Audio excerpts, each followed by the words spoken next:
ولقد يسرنا القرآن للذكر فهل من مدكر. أعوذ بالله من الشيطان الرجيم. I seek refuge in Allah from Shaitan, the rejected one. Bismillah ar-Rahman ar-Rahim. With the name of Allah, most gracious, most merciful. I greet you with the universal greeting of peace. Assalamu alaikum wa rahmatullahi wa barakatuh. Today we are continuing with our basic explanation of the Quran, and we are looking at Surah 4, Surah Nisa, and we'll begin at verse 1 where Allah subhanahu wa ta'ala tells us, أعوذ بالله من الشيطان الرجيم بسم الله الرحمن الرحيم يا أيها الناس اتقوا ربكم الذي خلقكم من نفس واحدة وخلق منها زوجها وبث منهما رجالا كثيرا ونساء. O mankind, reverence your guardian Lord who created you from a single person, created of like nature his mate, and from them twain scattered like seeds countless men and women. واتقوا الله الذي تساءلون به والأرحام. Reverence Allah through whom you demand your mutual rights, and reverence the wombs that bore you. إن الله كان عليكم رقيبا. For Allah ever watches over you. So we see here this verse, Surah 4 verse 1, is a very famous verse. Firstly, it is a verse that is read at the nikah of every person. When you go for the nikah and the imam makes the khutbah, then this is one of the verses that he recites to you. So let's just read the English again, just so that we can get the gist of what we are saying. O mankind, reverence your guardian Lord, who created you from a single person, created of like nature his mate, and from them twain scattered like seeds countless men and women. Reverence Allah through whom you demand your mutual rights, and reverence the wombs that bore you, for Allah ever watches over you. So this is a beautiful verse that puts into context the purpose of marriage. One of the purposes of marriage is to bring families together, and it is also to continue the human race by scattering like seeds countless men and women. And it is a means of you protecting the arham, the mutual relationships between families, because arham comes from the root word rahama, which means mercy. And we see that the family, the womb also is arham, is seen as a place of mercy, and mercy must permeate a marriage, a very important point that we should remember.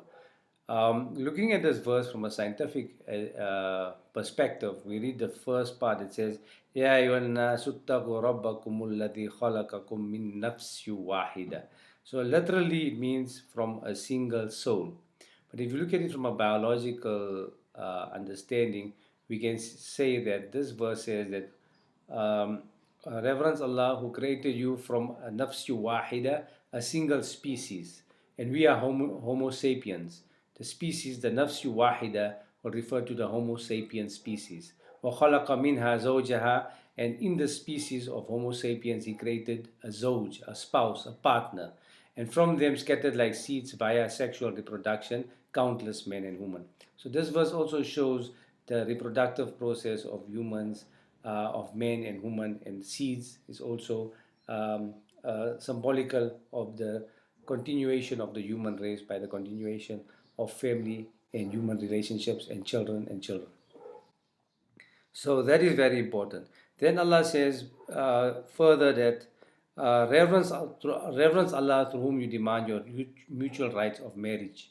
This is important, that if you look at those verses that are recited in the nikah ceremony, and if you look at these verses when you're getting married, the verse talks many times about taqwa.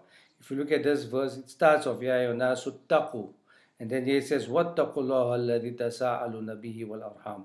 So we see that taqwa, your God consciousness, your inner relationship with Allah, that you know that you owe your duty to serve Him and fulfill the requirements that He has asked of you, is very important. And if we do this in our marriages and in our family relationships, then we will get success and will gain nearness to Him. So this is a beautiful verse that shows the importance of marriage. Then if we continue to verse 2, Allah says, "To orphans restore their property when they reach their age. Nor substitute your worthless things for the good ones, and devour not their substance by mixing it up with your own, for this is indeed a great sin. So Allah continues the relationship of family and marriage, and He talks about the orphans in the society. And Allah says that the orphans, they are the most vulnerable in society, and they can be easily manipulated and exploited and taken advantage of. So as a believers in a muttaqi society, a society that is conscious of their duty to Allah, they will make sure that the orphans are taken care of. Allah says, don't substitute your worthless things for the good ones.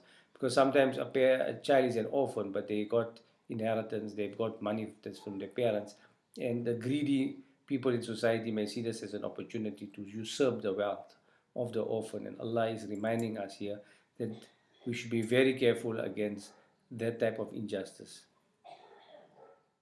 And devour not their substance by mixing up with your own, for this is indeed a great sin.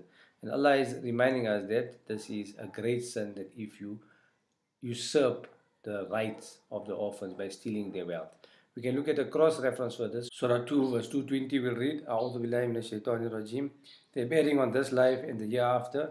They ask thee concerning orphans, say, the best thing to do is what is for their good. If you mix their affairs with yours, they are your brethren. But Allah knows the man who means mischief from the man who means good.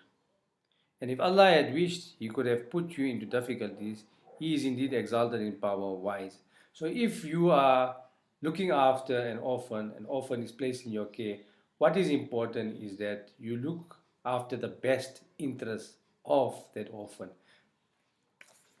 By you looking after the best interest of the orphan, by looking after them because they are vulnerable and looking after their wealth and keeping them safe and looking after their future, it is a great reward from Allah subhanahu wa ta'ala. Allah sees it in a very high, Allah grants a very high reward for this. And it is important that we should look at the vulnerable in society and see how we can assist them and help them and make them secure and stable in the society. So care for orphans is a very important aspect of the God-conscious society, that to look after the vulnerable and the weak and make sure that they are strong and established in the land. Going further, Allah says in verse 3, if you fear that you shall not be able to deal justly with the orphans, marry women of your choice, 2 or 3 or 4. But if you fear that you shall not be able to deal justly with them, then only one, or a captive that your right hand possesses. That will be more suitable to prevent you from doing injustice.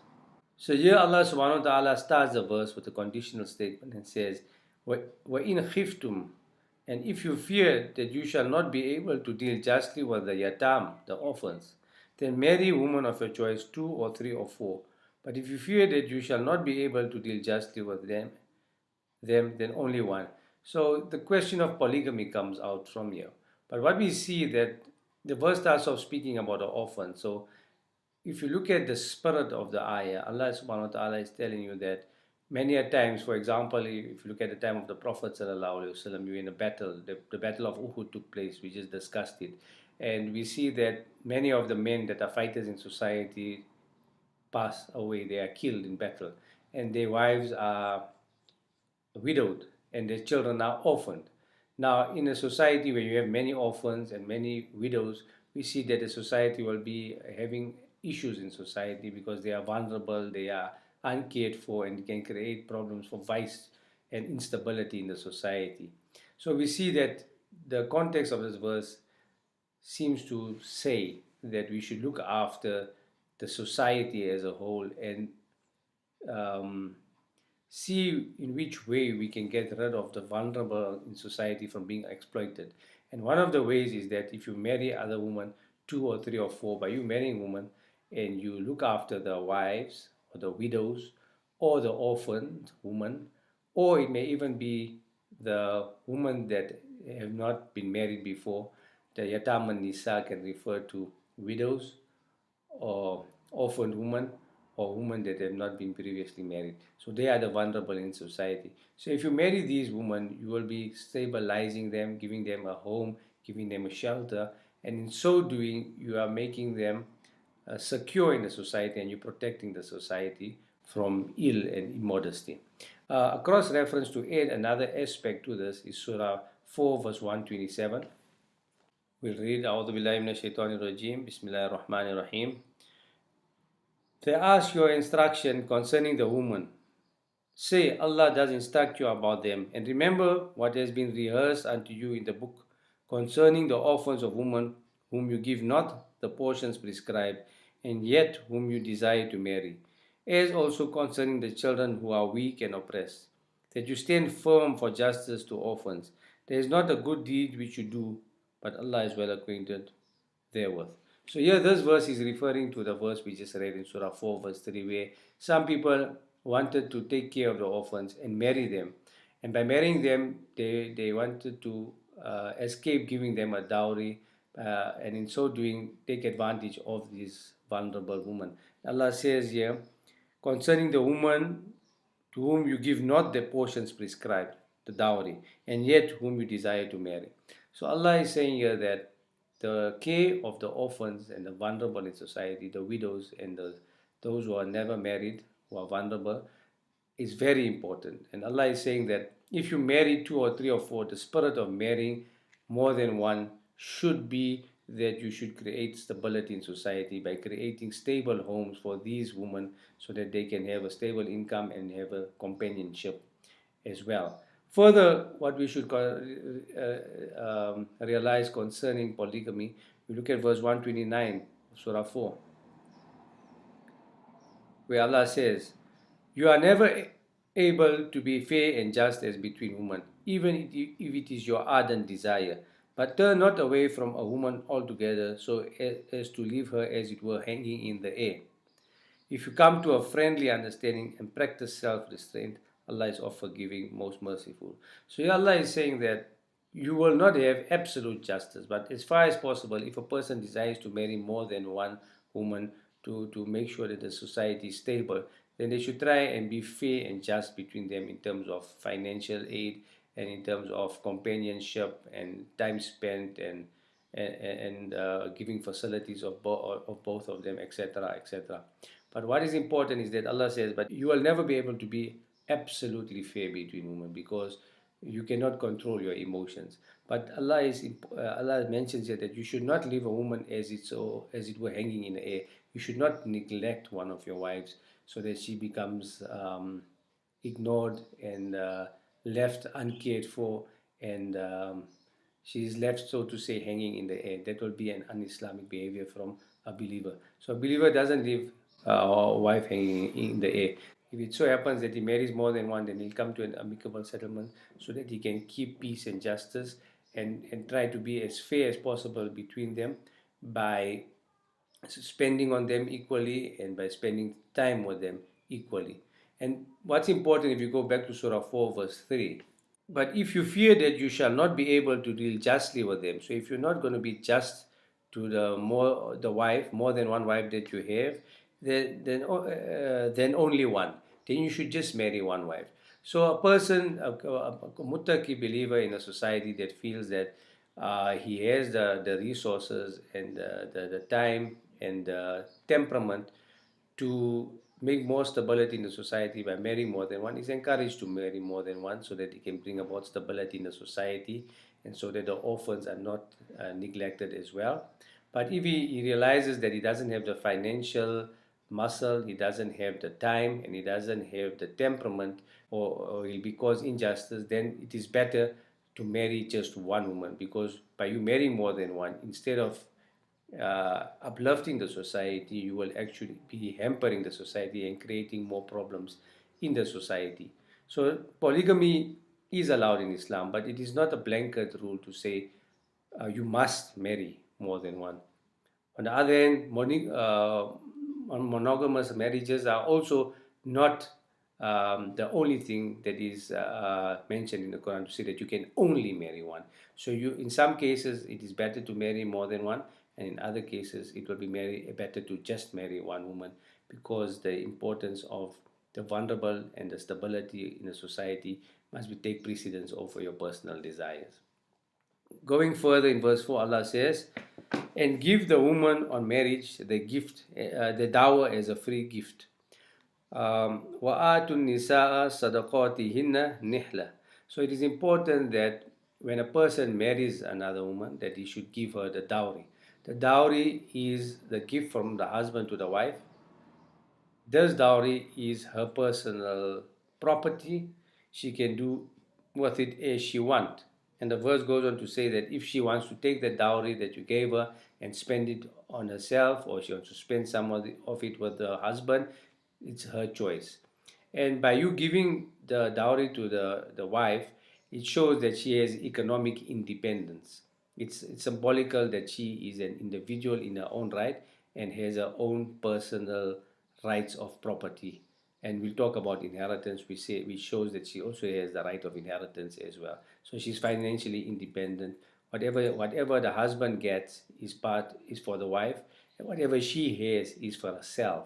And she doesn't have to necessarily spend it on the husband. But she should look at the situation in the house and see what will be the best. But it is her choice. It's got nothing to do with the husband making the decision for her. So if you read this verse, it says, "And give the woman on marriage the dower as a free gift. But if they of their own good pleasure remit any part of it to you, take it, enjoy it with right good cheer." So we see here the importance of the wife being given a dowry as a free gift and as her own personal property, which the husband has no right over after he has given it to her. And we see when we talk about divorce also, when a husband and a wife want to divorce, then the husband has no right to demand that she gives the dowry back. It is hers, and it is for hers forever, and nobody has a right to decide what she does with it. Going further in verse 5, to those weak of understanding, make not over your property, which Allah has made a means of support for you, but feed and clothe them therewith, and speak to them words of kindness and justice. So if you have orphans, again, because the context is in the orphans, if you have orphans and they do not have the mental maturity to look after their finances, then you should not just give it to them so it will be squandered and it will be wasted. You should spend on them and keep their money in their best interest, so that when they are mature enough, then you can give it to them so that it will be used correctly. That's what we read in the next verse. Verse 6, make trial of orphans until they reach the age of marriage. If then you find sound judgment in them, release their property to them, but consume it not wastefully, nor in haste against their growing up. If the guardian is well off, let him claim no remuneration. But if he is poor, let him have for himself what is just and reasonable. Then, when you release their property to them, take witnesses in their presence, but all sufficient is Allah in taking account. So here it is important to realize that if you took orphans under your care and you look after their wealth and you look after them when they were young and immature and vulnerable, and you looked after their wealth for their best interest, you may have mixed it in your business for it to grow, or you could have kept it in safekeeping so that when they are mature enough, you can give it back to them. And then they reach the age of maturity, balaghun nikah, and you find them strong and mature of mind, where they will be responsible enough to look after their wealth. Then you should give that money, that wealth that you've used, back to them. And Allah says here that if you as a person were poor and you looked after them, and they have a wealth, you have a right to claim some compensation. But if you are rich, give it over to them, because it is for their benefit, so that they can make a good start in life. So we see the Islamic mentality that it teaches the believer to think about the best interests of the society. And if you're well off, there's no need for you to claim any wealth, because you're doing it as a sadaqah. But if you are not well off and you need the wealth, then it is only right that you should also be looked after as well. And the orphan should show gratitude to you for looking after them and give you something out of the wealth. And take witnesses so that there is no questions after that, or doubt to say that you've usurped the wealth, etc., etc. So this is a beautiful verse that shows the mentality of a good God-conscious society and righteous individuals in the society. Then if we read verse 7, 8 and 9, which we will conclude, we won't go into the details today, we will go into it within the next clip. Allah says, from what is left by parents and those near related, there is a share for men and a share for women. Whether the property be small or large, a determinate share. So here we come to the question of inheritance. And Allah says that from what you leave, when you pass away, there is a share for men and there's a share for women. Whether small or large, it is a determinate share. So it's important that when a person dies, that he should make a will, and in the will he should look after the needs of his parents and his children. And Allah says here that whether small or large, you should make the shares that are determined to, so that there will be no fights and arguments and animosity and jealousy among the heirs after you pass away. We'll talk more about this when we do Surah 4, verse 11 and 12. But if at the time of division other relatives or orphans or poor are present, feed them out of the property and speak to them words of kindness and justice. So during the time of the distribution of the will, then the executor sees that there were other people present, maybe somebody that you were close to, or a family member that's always in the home, or somebody that's there at that point in time, or your neighbor that you are very close to and came to visit you every day, whatever the case may be, depending on the situation. Then from the world that from the money that is left by the deceased person, the executor, according to what is fair and just, ma'ruf, equitable, may decide to give something to those who are around at that point in time, people who are deserving and who are close to the deceased. Let those disposing of an estate have the same fear in their mind as they would have for their own if they had left a helpless family behind. Let them fear Allah and speak words of appropriate comfort. Those who unjustly eat up the property of orphans eat up a fire into their own bellies. They will soon be enduring a blazing fire. So these two verses are important where Allah says that the person, the executor who is in charge of distributing the estate or winding up the estate of the deceased should take it as though he's winding up his own estate. By you taking it as your own, you won't do any injustice. You will be conscious of your amana in disposing of this wealth or this estate or property in the best way possible so that nobody is harmed unjustly. That's why the verse goes on to say, let them fear Allah and speak words of appropriate comfort. They should look after and be sensitive to the needs of the heirs and those around at the time of division of the will.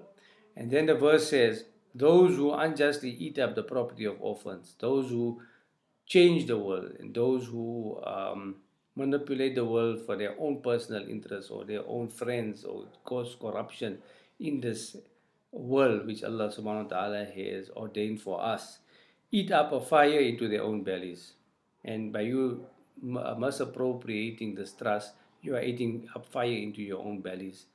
Then will soon be a blazing fire. They will soon be enduring a blazing fire. So it is a serious crime in the eyes of Allah subhanahu wa ta'ala if you change the world and manipulate it so that you cause injustice or unfair advantage to yourself. And Allah must protect us and our societies from fighting over worlds and have the mentality that is outlined in these verses on the orphans and the inheritance, to say that look at the benefit in society, have goodwill, overlook faults of the others, and look at the benefit of the weak in the society, the vulnerable in society, and uplift them. And in that way, you can create a strong brotherhood in the society.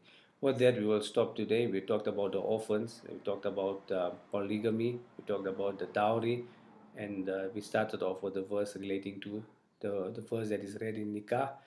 And we spoke about it and we said that scientifically this can refer to the nafsu wahida, can refer to the human species of which Allah created the mate, which is the counterpart, the spouse, and from there created by sexual reproduction the human race. And we will stop there today with verse 10, and we will continue with section 2 the next time, inshallah. Assalamu alaikum wa rahmatullahi wa barakatuh. ولقد يسرنا القرآن للذكر فهل من مدكر